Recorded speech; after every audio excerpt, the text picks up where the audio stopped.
TFF. Wao ndio wanaosimamia ligi na serikali tuna mipaka kwenye mambo ya michezo. Hatutakiwi tuingilie mambo ya michezo. Kwa hiyo wana taratibu zao, wana bodi ya ligi. Tumeguswa, simesikia tulitaka kuzindua kampeni ya uhamasishaji ulipaji kodi kupitia TRA siku ya dabi. Kwa hata serikali pia tumepata hasara kwa dabi ile kuto kufanyika. Lakini hayo mkawaulize TRA.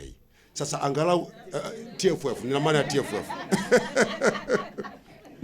Sasa hili moja ambalo umeuliza Mwaikenda nafikiri.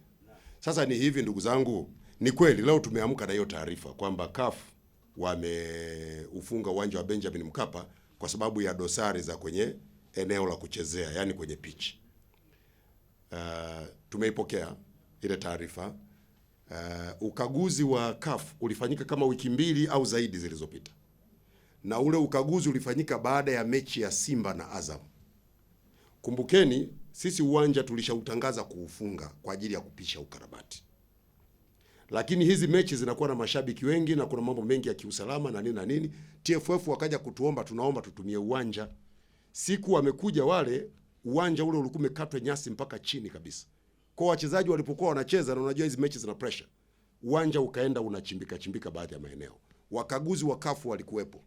Wakatuambia hakikisheni mnarekebisha, na wakataka mashine za kurekebishia pichi wazione. Zile mashine sisi wakati huo ziko njiani, zinatoka kwa mtengenezaji China zinakuja Tanzania. Zimefika wiki 1.5 iliyopita. Yaani zilifika baada ya siku 5. Dabi kama ingefanyika juzi, Benjamin Mkapa iko tayari. Kwa baada ya ile tangazo lao la asubuhi, tumewasiliana na TFF. Na tukawaambia hivi, waambieni hao wakaguzi wa CAF waje wakague leo. Huwezi ukakagua wiki 3 zilizopita, halafu unakuja kufunga uwanja baada ya wiki 3. Leo uwanja uko tayari, tumeshaleta zile mashine, zimekuja, serikali imenunua mashine, tumetengeneza, uwanja uko tayari.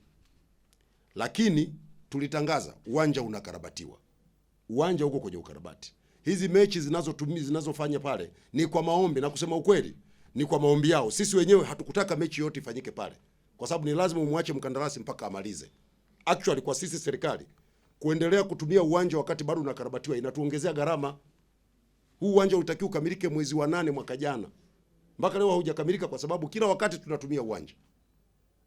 Sasa nafikiri mmenielewa, lakini tumeshaongea na CAF kwamba waje waangalie uwanja uko tayari, tumesharekebisha na mashine zimefika, na lile tangazo walitakiwa watuambie kabla hawajalitoa.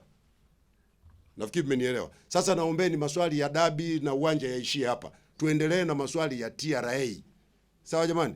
Za maradi, na kwa sababu wao wanapenda kuniuliza mimi naondoka.